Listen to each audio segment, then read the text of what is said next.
Confida pure nel Signore e fallo con tutto il cuore, perché la saggezza ti darà un aiuto.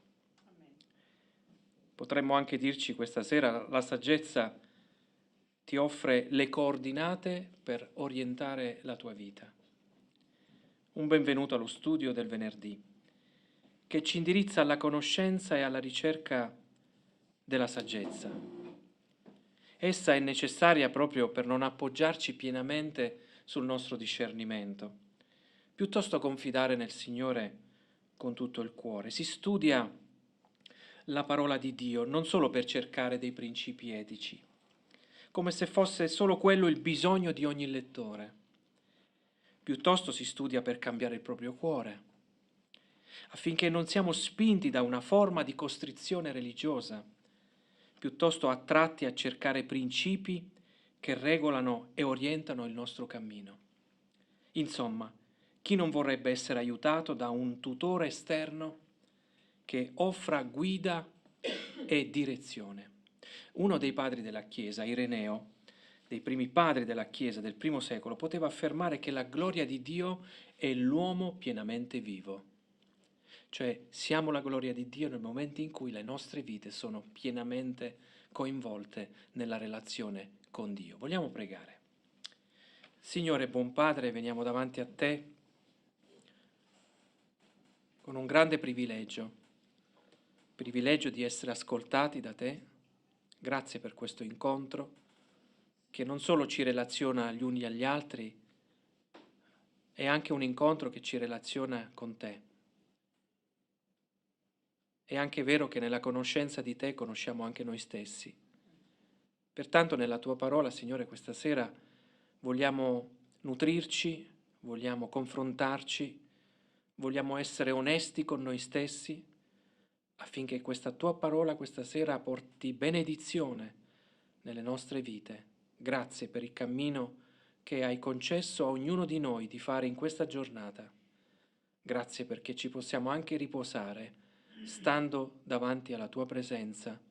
Grazie per i fratelli che hai portato qui e per tutti coloro che ci seguono, Signore. Ci sentiamo coinvolti e radunati insieme ad un popolo molto più ampio. In questo ti diamo gloria nel nome del Signore Gesù. Amen. Amen. Se il capitolo 2 di Proverbi, dato che questa sera leggeremo il capitolo 3, ci parla come la saggezza ci aiuta ad evitare di essere liberati dal male. Infatti così leggiamo al capitolo 2, questo per agganciarci, se vogliamo dire, al percorso che abbiamo fatto fin qui. Capitolo 2, versetto 12, parlando della saggezza, essa ti scamperà. Pensate che bel termine. Essa ti scamperà così dalla via malvagia, dalla gente che parla di cose perverse, da quelli che lasciano i sentieri della rettitudine per camminare nelle vie delle tenebre, che godono a fare il male e si compiacciono delle perversità del malvagio, i cui sentieri sono contorti e percorrono vie tortuose. La saggezza ci pone davanti alle scelte, infatti essa ti scamperà. Questo è quello che abbiamo esaminato la volta scorsa. I benefici sono sempre legati ad un impegno nella responsabilità di fidarsi di Dio e delle sue indicazioni. Cosa ci potrebbe riservare il capitolo 3? Quello che sarà oggetto della nostra riflessione serale. Vivi la vita, questo potrebbe essere il tema, vivi la vita al meglio, vivila in ogni area, a scuola, al lavoro, a casa, quando esci con gli amici, quando accendi la televisione, quando apri il tuo telefonino e ti connetti con tutto quello che ti è concesso fare, ma stai attento, utilizza la saggezza per discernere, per scegliere ciò che vuoi ascoltare, ciò che vuoi vedere. Vorrei proporti 3 argomenti nella lettura di questa sera. Il primo argomento è il tema della shalom e della pace. Questo è il tema che troveremo, uno dei temi del capitolo 3. Il secondo tema è il tema del buon successo. Noi possiamo avere buon successo e ne abbiamo bisogno. Tutti vogliamo riuscire nelle nostre imprese, però non parleremo dell'Evangelo della prosperità. Il Vangelo della prosperità è tutt'altra cosa. Ed infine vogliamo parlare del tema del ristoro. Abbiamo bisogno di questo ristoro. Abbiamo bisogno di una pausa, di un refrigerio. Qui abbiamo acceso l'aria condizionata nei luoghi dove stiamo perché incominciamo a sentire del caldo. Abbiamo bisogno di un refrigerio, qualcosa che ci consenta di riprendere le forze per proseguire il cammino. E così questa sera siamo dentro questo tema leggendo insieme tutto il capitolo 3, poi ci fermeremo sui primi 8 versetti.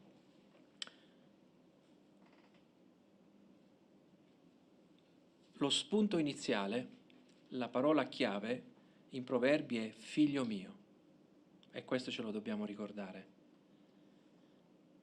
perché ci dà un'idea di chi sta parlando e qual è la posizione che abbiamo nei confronti di chi parla. Figlio mio, non dimenticare il mio insegnamento, e il tuo cuore osservi i miei comandamenti, perché ti procureranno lunghi giorni, anni di vita e di prosperità. Bontà e verità non ti abbandonino. Legatele al collo. Scrivile sulla tavola del tuo cuore. Troverai così grazia e buonsenso agli occhi di Dio e degli uomini. Confida nel Signore con tutto il cuore e non ti appoggiare sul tuo discernimento. Riconoscilo in tutte le tue vie ed egli appianerà i tuoi sentieri. Non ti stimare saggio da te stesso. Temi il Signore e allontanati dal male. Questo sarà la luce, sarà la salute del tuo corpo e un refrigerio alle tue ossa. Onora il Signore con i tuoi beni e con le primizie di ogni tua rendita. I tuoi granai saranno ricolmi d'abbondanza e i tuoi tini traboccheranno di mosto. Figlio mio, non disprezzare la correzione del Signore, non ti ripugni la sua riprensione, perché il Signore riprende colui che egli ama, come un padre il figlio che gradisce. Beato l'uomo che ha trovato la saggezza, l'uomo che ottiene l'intelligenza, poiché il guadagno che essa procura è preferibile a quello dell'argento, il profitto se ne trae vale più dell'oro fino. Essa è più pregevole delle perle, quando hai di più prezioso non l'equivale. Lunghezza di vita è nella sua destra, ricchezza e gloria nella sua sinistra. Le sue vie sono deliziose, tutti i suoi sentieri sono tranquilli. Essa è un albero di vita per quelli che l'afferrano, e quelli che la possiedono sono beati. Con la saggezza il Signore fondò la terra, e con l'intelligenza rese stabili i cieli. Per la sua scienza gli abissi furono aperti, e le nuvole distillano la rugiada. Figlio mio, queste cose non si allontanino mai dai tuoi occhi, conserva la saggezza e la riflessione, esse saranno vita per te e un ornamento al tuo collo. Allora camminerai sicuro per la tua via e il tuo piede non inciamperà. Quando ti coricherai non avrai paura, starai a letto e il tuo sonno sarà dolce. Non avrai da temere improvvisi spaventi, né la rovina degli empi quando verrà, perché il Signore sarà la tua sicurezza e preserverà il tuo piede da ogni insidia. Non rifiutare un beneficio a chi vi ha diritto, quando è in tuo potere di farlo. Se hai di che dare, non dire al tuo prossimo, vai e torna, te lo darò domani. Non tramare il male contro il tuo prossimo, mentre egli abita fiducioso con te. Non fare causa a nessuno senza motivo, se non ti è stato fatto alcun torto. Non portare invidia all'uomo violento, non scegliere nessuna delle sue vie, poiché il Signore detesta l'uomo perverso, ma la sua amicizia è per gli uomini retti. La maledizione del Signore è nella casa dell'empio, ma egli benedice l'abitazione dei giusti. Se schernisce gli schernitori, fa grazia agli umili. I saggi erediteranno la gloria, ma l'infamia è la parte che spetta agli stolti. Fin qui la parola del Signore questa sera. Proverbi non ci autorizza a guadagnarci il favore di Dio, piuttosto ci aiuta a consolidare una relazione, quella con Dio, perché Lui possa dire figlio mio. Si parte dal presupposto che ci sia già quella relazione. E se la cerchi, vorresti appropriartene anche questa sera, possiamo aiutarti a cercarla. Se ci segui da lontano, potrei dirti: Dio ha tanto amato il mondo, che ha dato il suo unigenito figlio, affinché chiunque crede in lui non perisca, ma abbia vita eterna. E così, parlando di quel Ireneo, teologo del I secolo, uno dei primi padri della Chiesa, lui combatteva contro lo gnosticismo del suo tempo, simile alla nostra realtà contemporanea. Combatteva la convinzione di un Dio completamente estraneo al mondo, disinteressato, un Dio che non aveva avuto a che fare con la creazione. Pensate, già al I secolo c'erano queste battaglie. Potendo controaffermare la gloria di Dio e l'uomo pienamente vivo e pienamente integrato nella creazione di Dio. Egli è vicino ai suoi figli, li adotta nella grazia del Signore Gesù, li istruisce come solo un padre e una madre sanno fare. Ecco perché figlio mio. Saremo incanalati in questa sezione tra una tensione tra colui che dà pace, sono i primi 4 versetti, e poi la responsabilità di essere fedeli a Dio. In un certo senso c'è questo meccanismo, c'è un'ammonizione e c'è una promessa, c'è un'esortazione e poi c'è una conseguenza. Quindi vediamo come la relazione con Dio è qualcosa che ci coinvolge pienamente. Rileggendo i primi 2 versetti: figlio mio, non dimenticare il mio insegnamento e il tuo cuore custodisca i miei comandamenti, perché ti procureranno lunghi giorni, anni di vita e di prosperità. Trovate per caso in questa affermazione una imposizione? Figlio mio, non dimenticare. Sembra più una esortazione. È quella di una figura genitoriale. A volte i genitori si avvicinano ai figli con questo atteggiamento: figlio mio, figlia mia. Perché se arriviamo in modo irruento a volte non produciamo un effetto. Ma quando esortiamo, quando ci avviciniamo a loro con il diritto di ascolto, possiamo dire così, quindi c'è bisogno di una relazione, allora il risultato è ben diverso. E ci sono anche i risultati, perché ti procureranno lunghi giorni. Cosa sono questi lunghi giorni?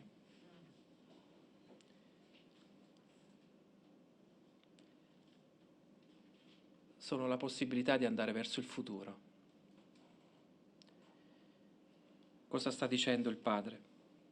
Sta dicendo: fai attenzione a me, non dimenticare il mio insegnamento. E se io non dimentico, significa che ho una memoria. Che cos'è la memoria? La memoria è una funzione fondamentale della mente umana. È quella capacità per un organismo vivente di conservare tracce della propria esperienza passata, riprodurla, riconoscerla e localizzarla nel tempo e nello spazio, e quindi di servirsene per relazionarsi al mondo e agli eventi futuri. Figlio mio, non dimenticare. Ciò che impariamo diventano strumenti utili per vivere una vita piena e alla gloria di Dio. Quindi questa memoria, questo ricordo ci serve per vivere il quotidiano, per affrontare la quotidianità. Ora è da chiedersi: a cosa diamo attenzione e a chi diamo attenzione? Non serve che ci sia una risposta immediata, piuttosto valutare se le attenzioni che stiamo dando a qualcosa o a qualcuno procurano la pace. Quindi attraverso l'effetto, attraverso quello che realizziamo nella nostra vita, in questo caso il tema di questa sera è la shalom, noi possiamo dire: ma io ho pace. Se questa pace è nel mio cuore, nella mia vita, allora questo è già un'opportunità per valutarsi. Figlio mio, non dimenticare. Figlio mio, il tuo cuore custodisca. Il cuore nel pensiero ebraico è il tutto di noi stessi. Diversi di noi hanno case predisposte da un antifurto sonoro o telecamere. E per quale motivo? Perché abbiamo l'antifurto in casa? Perché non ci sia un'intrusione, diciamo così. Non ci sia un atto di violenza che disturbi, devasti, rompa porte e finestre, derubi i nostri affetti, le nostre cose. Chi ha subito un furto trovandosi nella propria casa a soqquadro percepisce il senso di una presenza estranea, quasi che vorremmo disinfettare e pulire tutto, togliere ogni traccia di questo passaggio. Il tuo cuore custodisca i miei comandamenti, significa sii vigilante, attento a tutto ciò che possa devastarlo, derubandoti e togliendoti la pace con Dio e la pace con gli altri. Non ti fare derubare di questa pace, perché il Signore te l'ha data. Il tuo cuore è il sistema di sicurezza da sottoporre a vigilanza. Potremmo chiamarla la cassaforte, dato che i ladri amano tanto quel posto, perché pensano di trovare tutto. Salmo 23 ci lascia un po' vedere questa shalom, questo riposo con Dio. Il Signore è il mio pastore e nulla mi manca. Egli mi fa riposare in verdeggianti pascoli, mi guida lungo le acque calme. Egli mi ristora l'anima, mi conduce per sentieri di giustizia, per amore del suo nome. Proverbi ci porta non in una realtà virtuale, ascetica, e ritirarsi da tutto e da tutti. Piuttosto Proverbi ci insegna a camminare nella vita con l'ausilio di una guida. Ecco cosa ci insegna Proverbi. Allora, ciò che è arido diventa verde, ciò che è tumulto diventa acqua cheta. I lunghi giorni, anni di vita e di prosperità non evocano il Vangelo della prosperità. Esso non ha niente a che fare con la realtà del testo. Non si sta parlando di materialismo che serve solo a nutrire il nostro ego e la parte infantile di noi stessi, come se fossimo dei bambini viziati, piuttosto il riconoscere Cristo come il guadagno più alto che possiamo ricercare. Ecco i lunghi giorni. Sono Cristo nella nostra vita. Gesù ha sofferto per un tempo, ma vive in eterno. Ecco i lunghi giorni. È risorto, ecco i lunghi giorni. È alla destra del Padre, ecco i lunghi giorni. A volte entriamo in Proverbi idealizzando una vita serena e senza problemi. In realtà la nostra vita è caratterizzata da ogni fase e ogni fase ha bisogno che ci sia la via d'uscita nella relazione con Dio. Ecco che cosa sono i lunghi giorni. Filippesi 3,12, l'Apostolo Paolo in questa lettera dice: non che io abbia già ottenuto tutto questo o sia già arrivata alla perfezione, ma proseguo, lui dirà così, il cammino per cercare di afferrare ciò per cui sono stato afferrato da Cristo. Se vuoi afferrare qualcosa che ti dia sostegno, appoggio, sicurezza alla tua vita, allora custodisci il tuo cuore e non lasciare che in esso entri tutto ciò che è estraneo, il cui unico scopo è derubarti, toglierti le cose di valore. Versetti 3 e 4. Bontà e verità non ti abbandonino, legatele al collo, scrivile sulla tavola del tuo cuore e troverai così grazia e buonsenso agli occhi di Dio e degli uomini. In cosa consiste l'abbandono? Fondamentalmente l'abbandono è la cessazione di una relazione o la rinuncia a qualcosa. È una perdita l'abbandono. Nel campo psicologico c'è anche la sindrome dell'abbandono ed è l'espressione di un vuoto esistenziale in cui prevale la paura. Quasi non poter più esistere senza l'altro. L'abbandono produce ansia, le cui cause sono da ricercare nell'infanzia. Chi ne soffre non si è sentito amato, voluto, desiderato, non ha avuto una base sicura sulla quale ha costruito la propria vita e ogni volta che accade qualcosa di simile basta solo la mancanza di un giusto valore, di una poca considerazione che attiva i dolori e le ferite del passato. Non lasciare che la bontà e la verità ti lascino. Trattienile, gelosamente, non farle andare via dalla tua vita, perché esse appartengono al carattere di Dio e sono gli strumenti attraverso i quali Egli si relaziona con gli uomini. Se portiamo in noi il suo carattere, se sono legate al collo, così ci dice il testo di Proverbi, legatele al collo, scrivili sul proprio cuore, allora saremo in grado di trasmettere la sua bontà e la verità anche agli altri. E infatti, versetto 4, cosa ci dice? Troverai così grazia e buon senso agli occhi di Dio e degli uomini. Lo rileggo, troverai così grazia e buon senso agli occhi di Dio e degli uomini. Lo diceva un riformatore come Calvino, che nella conoscenza di Dio noi conosciamo noi stessi. Potremmo anche dirci ama il Signore con tutto il tuo cuore e ama il tuo prossimo come te stesso. Quindi c'è sempre questa dimensione verticale e l'altra orizzontale. È più facile dire ciò che gli altri vorrebbero ascoltare, ci si rende conto. Si ricevono più consensi, funziona di più. Per trovare grazia e buonsenso agli occhi di Dio e degli uomini significa portare verità e bontà insieme, e a volte metterle insieme non è sempre facile, però è necessario. Gesù sapeva esprimere grazia e buonsenso in una duplice direzione durante tutte le fasi di crescita della sua vita. C'è un passo significativo nel Vangelo di Luca, al capitolo 2, versetto 52, che sembra solo la narrazione e lo sviluppo, se vogliamo dire, armonico di un adolescente, però qui c'è tanto di più. E Gesù cresceva in sapienza, in statura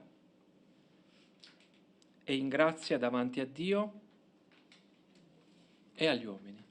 Vedete le due relazioni? Davanti a Dio e davanti agli uomini. Troverai così grazia e buonsenso, cosa dirà Proverbi, agli occhi di Dio e degli uomini. Cresci, possiamo dire, come cresceva Gesù. Cresciamo come Gesù sapeva fare nell'avere memoria, perché Gesù aveva una memoria, ricordava le cose, di ciò che ha anche ascoltato e visto proprio da suo Padre. Spesso si pretende il rispetto dagli altri, meglio però che sia riconosciuto. Il testo ci indirizza ad un'approvazione esterna e non a una pretesa. Piuttosto imitare ciò che si osserva nella vita di Gesù, e allora troverai grazia. Ecco il termine, troverai grazia. È il concetto dell'incontro del bene supremo che giunge da fuori noi stessi. Come si traduce questo pensiero?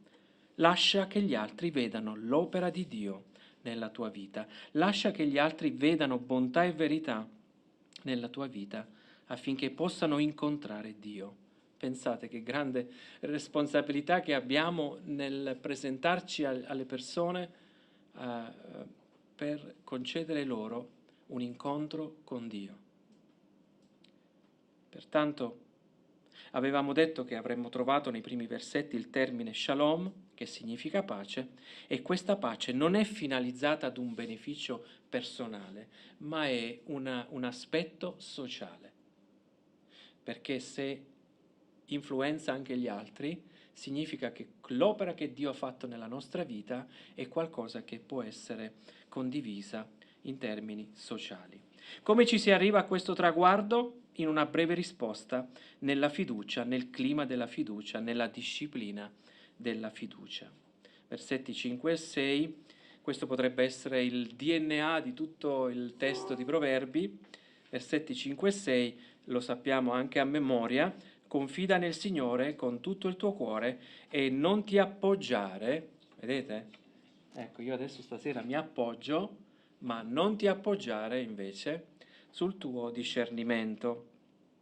Evidentemente qualche gap, qualche criticità c'è nel nostro discernimento. Riconoscilo, quindi è un rilancio in tutte le tue vie ed egli appianerà i tuoi sentieri. Amen, possiamo dire. Immaginatevi di trovarvi davanti a un lago ghiacciato. Non so chi ha avuto l'esperienza di stare davanti a un lago ghiacciato. C'è qualcuno? Gianni, Anita, Alessandra? Lago di Fusine, giusto? Noi abbiamo il lago di Fusine. Allora, ci spostiamo tutti al lago di Fusine. Facciamo questo volo. Io e Rosa andiamo spesso al lago di Fusine, sia l'inverno che l'estate. Ci piace vedere questo lago meraviglioso. Allora, immaginate di trovarvi al lago di Fusine, ad un lago ghiacciato, e non essendo del posto però, questo me lo dovete concedere come fantasia, e non essendo del posto provate solo a fare dei piccoli passi, perché è ghiacciato però non si sa mai, forse impauriti, e poi qualcuno arriva, immaginate questa scena, calza i suoi pattini e inizia a pattinare con una leggerezza su quel lago, dicendovi che lo conosce così bene, molto bene, che lo frequenta proprio nei periodi in cui è più ghiacciato e trova un grande appagamento quando lo fa, perché ama pattinare, sorride quando pattina e ti dice: guarda che lo puoi fare anche tu.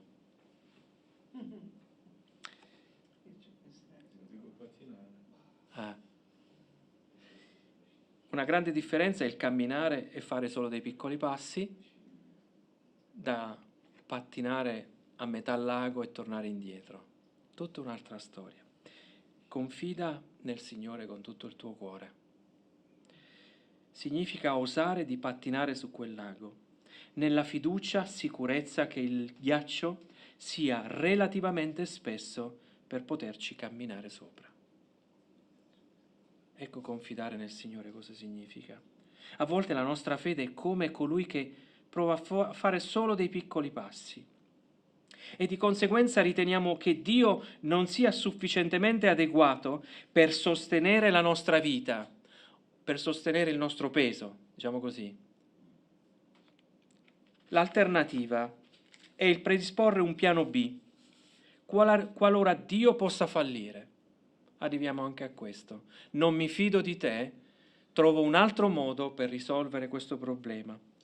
Anzi, a volte questo piano B è facilmente attivabile e ci rende incapaci di pattinare. Difatti è appoggiarci sul nostro discernimento per mancanza di fede. Forse solo fidarsi che Lui sia in grado di perdonarci fino in fondo. E anche nell'avere conoscenza di tutto ciò che è avvenuto alla croce. Ci dovrebbe far nutrire una forte fiducia nel potente Salvatore che ha compiuto ogni giustizia per coloro che credono, che si fidano che l'abbia potuto fare. Questo è già un bel passo di fede. Io sono pienamente perdonato, pienamente perdonata. Posso pattinare su questo lago ghiacciato e non ti appoggiare sul tuo discernimento. Significa allora credere in ciò che è scritto. Questa è una verifica che possiamo fare su noi stessi. Credere anche quando la parola di Dio è scomoda per l'ascolto delle nostre orecchie. Quante volte ci siamo trovati in una discussione interna tra il nostro discernimento e quello che la Bibbia ci dice. Si può pattinare sul ghiaccio, ma è necessario che ci sia un adeguato spessore, perché sennò saremmo dei folli per poterlo fare. Quale spessore ha l'autorità della parola, allora? Che prevalga sulle scelte, i comportamenti, le azioni, la gestione delle relazioni. Confida nel Signore con tutto il tuo cuore. Vedete quante implicazioni c'è dietro questo comandamento. Un secondo aspetto è comprendere che l'unica via che porta alla salvezza è Gesù. Allora basta ascoltare un'omelia qualsiasi, e non faccio riferimento alle ultime. Puoi essere un personaggio più o meno famoso. E si comprende nell'omelia che prevalgono altri requisiti per essere considerati, riconosciuti, acclamati e direi anche divinizzati. La generosità, l'umanità sono gli elementi che si scelgono per essere accolti da Dio, ora e alla presenza di Dio. Spesso si dà questa affermazione. Ora è la presenza di Dio. E con quale percorso, ci chiediamo? Come si arriva alla presenza di Dio? Qual è il percorso per essere alla presenza di Dio?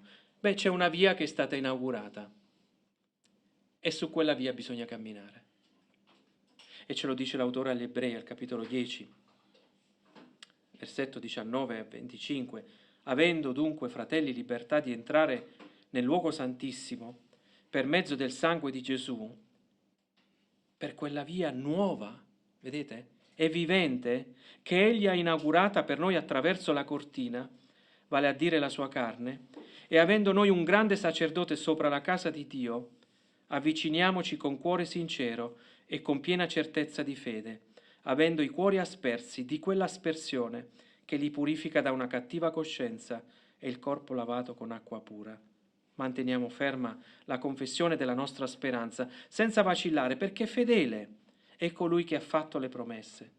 Facciamo attenzione gli uni agli altri per incitarci all'amore e alle buone opere, non abbandonando la nostra comune adunanza, come alcuni sono soliti di fare, ma esortandoci a vicenda, tanto più che vedrete avvicinarsi il giorno. Si è alla presenza di Dio solo in questa modalità. Confida nel Signore con tutto il tuo cuore. Significa anche fare i conti con Dio che rivendica le modalità per accedere alla sua presenza, rivolgendo il suo sguardo all'umanità solo attraverso l'unico mediatore, Cristo il Signore e anche Salvatore. La terza considerazione nel confidare nel Signore con tutto il tuo cuore scaturisce dal nostro vissuto. Noi siamo pienamente coinvolti in questo confidare pienamente nel Signore, affinché qualcuno possa dire o dirci che facciamo la differenza, vedendo in noi la fiducia per andare verso il futuro, che sappiamo affrontare le situazioni più difficili nella piena fiducia nel Dio delle Scritture, che lasci vedere delle vite in relazione con Dio. Non sono perfette, sicuramente, ma c'è la luce di Cristo, c'è la luce di una relazione, c'è una luce che possa arrivare anche agli altri. Il Vangelo salva e ci mette alla prova, in fin dei conti, come lo è quel ghiaccio abbastanza spesso che ci consente di camminarci e pattinarci sopra. Versetto 6. Riconoscilo in tutte le tue vie, ed egli appianerà i tuoi sentieri. Avete mai tirato una riga in geometria facendo un disegno tecnico e la penna è scivolata dalla riga? Avete fatto un bel segnaccio? Capitato a qualcuno?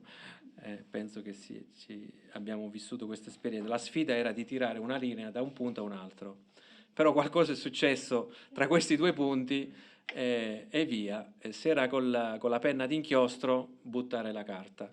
Se era con la matita, forse qualcosa si poteva risolvere. Egli appianerà i tuoi sentieri. In realtà significa che indirizza i nostri sentieri, ma prima e solo prima riconoscilo. Il Signore vuole tirare nelle nostre vite delle linee dritte. Si può sbagliare, si può cancellare, si può cambiare foglio se abbiamo scritto con una penna indelebile. Riconoscilo prima però. Gesù il Salvatore è anche il Signore, Egli farà parte della tua storia, del tuo vissuto, collaborando affinché quella riga vada a destinazione. Le nostre vite nella compagnia del Salvatore e Signore Gesù devono produrre un beneficio in quella delle altre vite. La Chiesa cresce non solo perché si predica il Vangelo, ma perché lo si vive. Questo è quello che fa un po' la differenza. Allora riconoscilo in tutte le vie e non solo in alcune. Il Vangelo vuole far emergere le aree in ombra, nascoste, contraddittorie di ognuno di noi. Riconoscilo, fai lo sforzo di nominare il tuo problema e lasciare Dio operare. Riconoscilo è significativo perché stiamo riconoscendo Dio come autorità, come arbitro nella partita della nostra vita. Forse userà qualche volta il fischietto, e ogni tanto l'arbitro deve fischiare. Qualche volta ti dice vabbè metti la palla qua e rifacciamo l'azione, c'è una punizione lì, puoi ritirare la palla e si riparte. Insomma, riconoscerlo nella tua vita, lascialo agire con somma autorità, qualche fischiata potrebbe anche arrivare.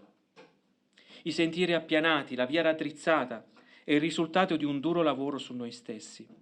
La felicità è nella compagnia di Dio in qualsiasi situazione saremo a trovarci. E poi gli ultimi 2 versetti che ci accompagnano verso la conclusione di questa prima parte: non ti stimare saggio da te stesso. Ecco, c'è questa ulteriore indicazione: temi il Signore e allontanati dal male. Questo sarà la salute del tuo corpo e un refrigerio alle tue ossa. Vorrei farvi vedere un'immagine, vediamo se riusciamo, perché penso che tutti voi saranno andati in una palestra, o almeno l'avete sognata una palestra. Allora, queste sono delle buone raccomandazioni per una vita sana, ecco. Allora, proviamo a vedere cosa troviamo. Esercitare una regolare attività fisica all'aperto. È vero?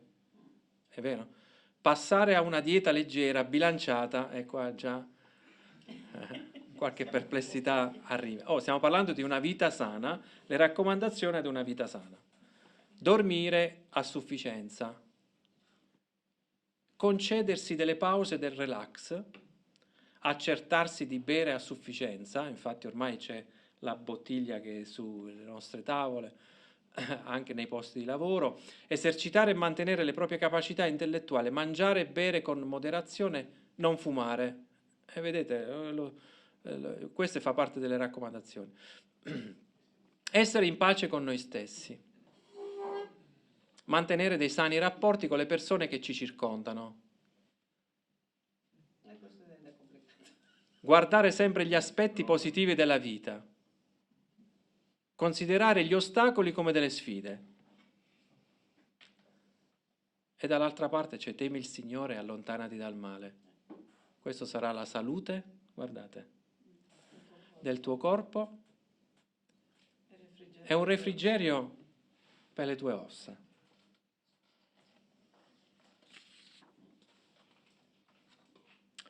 La salute è il bene più prezioso che abbiamo, perché tutto dipende da come stiamo, emotivamente e fisicamente. Chi lo avrebbe pensato, chi lo avrebbe potuto dire a tutte le palestre che la relazione con Dio porta anche benessere fisico e psichico? Mente sana, in corpore sano. Le scelte che facciamo, il male che allontaniamo, sono come il cibo tossico nocivo per il nostro corpo. Noi sappiamo le cose che non dobbiamo mangiare, soprattutto quando gli anni avanzano. E ricorderemo quel Gesù che dice: io sono il pane della vita, io sono l'acqua che disseta, l'io sono, io sono Dio. Temi il Signore e soprattutto risolvi il problema del peccato, perché non è solo una condizione in capo a tutti gli uomini, quanto anche una condizione che ci impedisce di godere di un benessere che Dio solo sa dare. Prima Timoteo 4,8 lo dirà anche Paolo a Timoteo: perché l'esercizio fisico è utile a poca cosa, mentre la pietà è utile a ogni cosa, avendo la promessa della vita presente e di quella futura. La pietà è utile a ogni cosa. Si parla di un corpo e ossa, abbiamo visto in Proverbi. In realtà sta dicendo un posto specifico del nostro corpo. Sapete qual è? C'è un corpo, una parte specifica del nostro corpo che l'autore sta pensando, all'ombelico. Perché l'ombelico? Lo diciamo a Valentina, perché l'ombelico? Cosa succede lì? Passa tutto il nutrimento al feto e solo da lì passa. Non c'è un'altra strada. Quindi il Signore ci nutre così, come nutre una nuova vita nel grembo materno. Proprio dal cordone ombelicale il feto riceve tutto quello che gli serve durante il periodo della gravidanza. Tutto passa da lì e da nessun'altra parte. Senza quel legame la vita non esiste e non ci sarebbe uno sviluppo armonico solo in quei 9 mesi, ma quanto per tutta un'esistenza.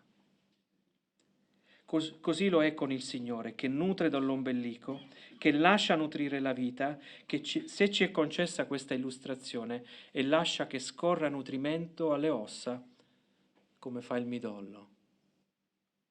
Quando parla delle ossa parla del midollo, non parla delle ossa come quella parte più dura del nostro corpo, ma tutto quel fluido che passa dentro, che a volte si blocca e bisogna trovare il sistema per riattivarlo, quel fluido sta parlando di midollo. Ecco cosa leggiamo quando è scritto: questo sarà la salute del tuo corpo, quindi ombelico, è un refrigerio alle tue ossa, midollo. Ecco cosa portiamo a casa questa sera. Portiamo 3 principi che in qualche modo abbiamo voluto rievocare. Il tema della shalom, della pace con Dio, il tema del buon successo, perché ne abbiamo bisogno, tutti vogliamo riuscire nelle nostre imprese, il tema del ristoro. Chi non ha bisogno di quello, di una pausa, di un refrigerio, qualcosa che ci consenta di riprendere le forze per proseguire il cammino. Come ci vogliamo salutare questa sera e anche a chi ci ha seguito? Confida pure nel Signore, con tutto il tuo cuore, perché la saggezza ti sarà di aiuto. Una buona serata nelle benedizioni abbondanti del Signore. Dio vi benedica.